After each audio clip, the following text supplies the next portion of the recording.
सबसे पहले तो मैं जो कांग्रेस के वरिष्ठ नेता का जो देहांत हुआ है उनको खिराज अकीदत पेश करता हूं। उसके बाद मैं आपको बताना चाहूंगा कि मैं पिछले 25 वर्षों से भाजपा में काम करता था। पार्षद से लगा के कई बोर्डों पे चेयरमैन रहा, कई पदों पे रहा, लेकिन जब हमने जो भाजपा ज्वाइन की थी वो अटल बिहारी वाजपेयी जी और भैरों सिंह शेखावत जी की भाजपा होती थी। जो आज नारा भाजपा की ओर से दिया गया है, सबका साथ, सबका विकास और सबका विश्वास, वो तब तो दिखता था, लेकिन आज कहाँ दिखता है। मैं मीडिया के मित्रों से भी ये पूछना चाहता हूं, क्योंकि आपको भी ये सवाल उनसे करना चाहिए कि जिस तरीके से पिछड़ा वर्ग को, अकलियतों को और खास तौर से खिलाड़ियों को, आपको पता होगा कि जो लोग भारत का गौरव जिन्होंने बढ़ाया वो कई महीनों तक जंतर मंतर पर रात और दिन वहां पे बैठे हैं, लेकिन पास में संसद सत्र चल रहा है, प्रधानमंत्री जी, स्पोर्ट्स मिनिस्टर सब लोग हैं, लेकिन उनकी कोई सुनने के लिए तैयार नहीं है। तो युवाओं को, खिलाड़ियों को, पिछड़ों को, अकलियतों को, इन सब के साथ जो व्यवहार भाजपा कर रही है, क्या इसके अंदर सबका साथ, सबका विकास और सबका विश्वास नजर आता है?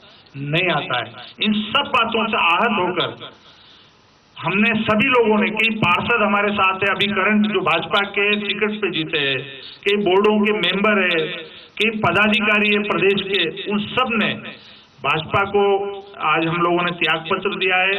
और उसके बाद हमारे पास ऑप्शन था कि हम किस पार्टी में जाएं, और भी पार्टियां हैं, लेकिन जिस तरीके से पिछले 5 वर्षों में कांग्रेस की सरकार ने अशोक गहलोत जी के नेतृत्व में काम किया है, किसानों के लिए, युवाओं के लिए, महिलाओं के लिए, खिलाड़ियों को भी नौकरियां दी गई। क्योंकि मैं खेल से आता हूं, यहाँ पे मेरे बहुत सारे मित्र प्रेस के जो हमारे साथ, जब हम एक टूर्नामेंट, एक मैच होता है हर साल जिसमें विधायक, प्रेस और हमारी आरसीए खेलती है, मैं आरसीए में 2005 से लगातार काम कर रहा हूं।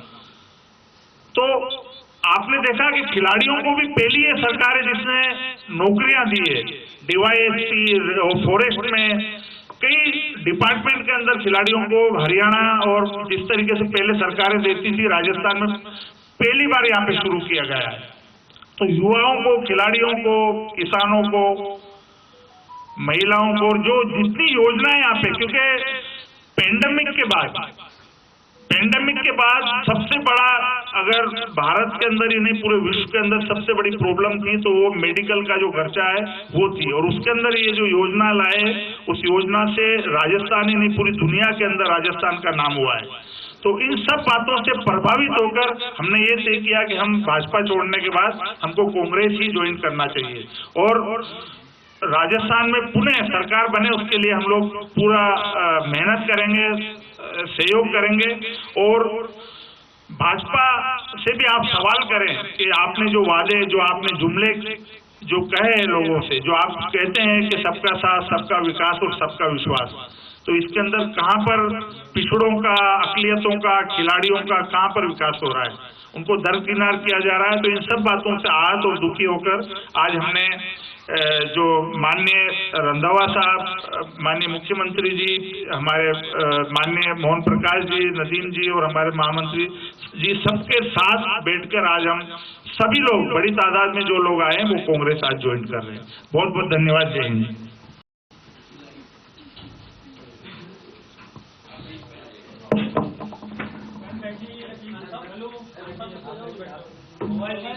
तो ये देखिए, आपने सुना अमीन पठान जिन्होंने कांग्रेस पार्टी ज्वाइन की है। प्रभारी रंधावा और मुख्यमंत्री अशोक गहलोत की मौजूदगी में उन्होंने बीजेपी पर कई बड़े सवाल किए हैं और कहा है कि जुमलों पर भाजपा से सवाल पूछा जाए, राजस्थान में सरकार बने, इसको लेकर सहयोग करेंगे और प्रयास करेंगे। योजनाओं से पूरे राजस्थान का नाम रोशन हुआ, ये अमीन पठान ने कहा। इसके बाद आपको बताएंगे मुख्यमंत्री ने क्या कहा। किसानों के लिए, महिलाओं के साथ खिलाड़ियों को भी नौकरियां दी गई हैं और बताया कि किस तरह से आरसीए में रहे हैं और जब ग्राउंड पर जाते थे तो फिर अब खुशी की अनुभूति होती है क्योंकि उन खिलाड़ियों को भी सम्मान मिला है। और बताया कि पिछले 25 वर्षों तक भाजपा में काम किया है अमीन पठान ने, लेकिन उन्होंने कहा कि जब मैंने भाजपा ज्वाइन की थी तो फिर वो अटल बिहारी वाजपेयी की भाजपा थी। भाजपा अब जो युवाओं और अक़लियत के साथ व्यवहार कर रही है, मैं पूछना चाहूंगा, अमीन पठान ने कहा कि मैं सवाल करूंगा, पूछना चाहूंगा कि आखिरकार जो बीजेपी बात करती है सबका साथ सबका विकास की, जो व्यवहार महिलाओं और किसानों और अक़लियत के साथ हुआ, उसमें सबका साथ कहां है। वहीं मुख्यमंत्री अशोक गहलोत ने कांग्रेस की योजनाओं को गिनाया और प्रधानमंत्री नरेंद्र मोदी से सवाल किए हैं। 8 महत्वपूर्ण सवाल और निशाना साधते हुए ये सवाल पीएम मोदी से मुख्यमंत्री अशोक गहलोत ने किए हैं। मुख्यमंत्री अशोक गहलोत ने जिक्र किया कि आज चूंकि बायतू पहुंच रहे हैं प्रधानमंत्री नरेंद्र मोदी, ऐसे में चाहूंगा कि ये जो सवाल हैं उनका जवाब भी उन्हें मिले। लेकिन सवालों पर अगर नजर डालें तो मुख्यमंत्री ने प्रधानमंत्री नरेंद्र मोदी से ईआरसीपी को लेकर प्रश्न किया, कहा कि कब राष्ट्रीय परियोजना ईआरसीपी को घोषित किया जाएगा। अग्निवीर योजना को लेकर कहा कि पहले की तरह भर्ती प्रक्रिया की जाए। आयुष्मान भारत को लेकर भी मुख्यमंत्री अशोक गहलोत ने कहा कि कितने लोगों के लिए है। बंद करो।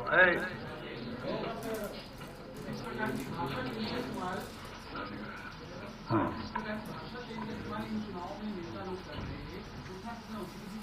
एक बयान आया था, राहुल गांधी जी का प्रधानमंत्री का बयान आया, जो मेड इन चाइना वाली जो बात मोबाइल में उसको लेकर कहा मुल्कों का पता किस तरह देखते। अनफॉर्चुनेट है, बहुत ज्यादा अनफॉर्चुनेट है कि प्रधानमंत्री की गरिमावती पद की और उसके अंदर वो इस प्रकार की भाषा भड़काने वाली भी काम ले रहे हैं, छीटाकशी कर रहे हैं नेताओं पर। इसकी जितनी निंदा की जाए काम नहीं, क्योंकि एक गरिमा में पद पर कोई व्यक्ति बैठा हुआ वो इस प्रकार की बातें कर रहा है तो उससे आप क्या अपेक्षा कर सकते हो। धर्म के नाम पे लोग गुमराह कर सकते हो, और मैं समझता हूँ ये जो हालात देश में बन रहे हैं वो चिंताजनक हालात है।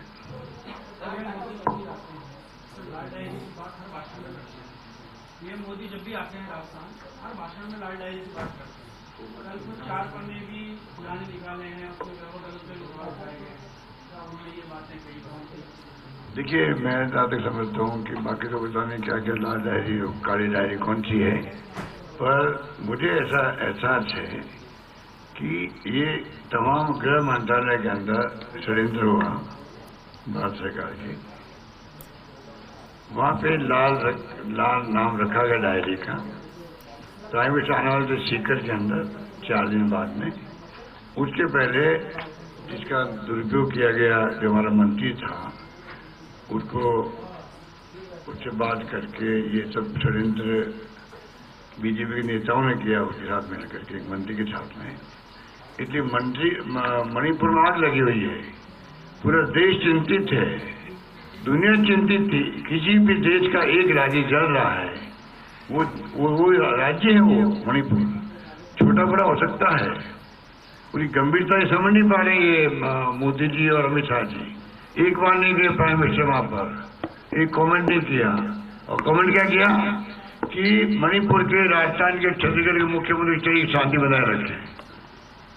अब कल्पना कीजिए, उसके अंदर जब आग लगी हुई थी, पार्लियामेंट एडजर्न हो रही थी, तब उस मंत्री से बुलाया गया यहाँ पे कि वहाँ की स्थिति यहाँ भी खराब है, उसको डायल्यूट करने के लिए। मणिपुर की घटना, आग लगी हुई, गृह युद्ध चल रहा है वहाँ पर, कितने लड़कियों का रेप हुआ वहाँ पर। मुख्यमंत्री खुद कह रहे हैं 100 से अधिक रेप हो चुके हैं, 1000 से अधिक FIR हो चुकी है हमारे यहाँ पर। एक मुख्यमंत्री स्वीकार कर रहा है, आज वो मुख्यमंत्री बैठे हुए हैं, सरकार भंग तक नहीं करी, मुख्यमंत्री हटाया तक नहीं, उनको चेंज कर देते। ये वो इतनी उनकी जो सोच है वो फासिस्ट सोच इसलिए हम करते हैं, वो खतरनाक खेल खेल रहे हैं।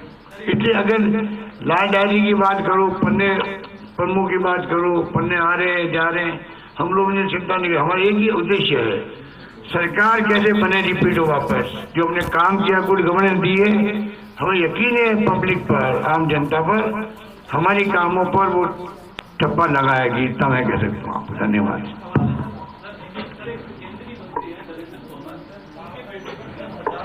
आप देखिए ना, आप उनके वीडियो जारी हो रहा है।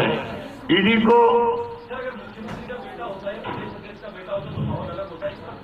आप देखिए ना, इससे बड़ा दुर्भाग्य क्या होगा। पूरा मुल्क देख रहा है उनके वीडियो को। उसके बाद में ईडी की कोई हरकत भी नहीं है, पूछताछ भी नहीं है, और दूसरों बेटों के घरों में घुस रहे हो, तंग कर रहे हो आप लोग। ईडी खुद की क्रेडिबिलिटी कम होती जा रही है।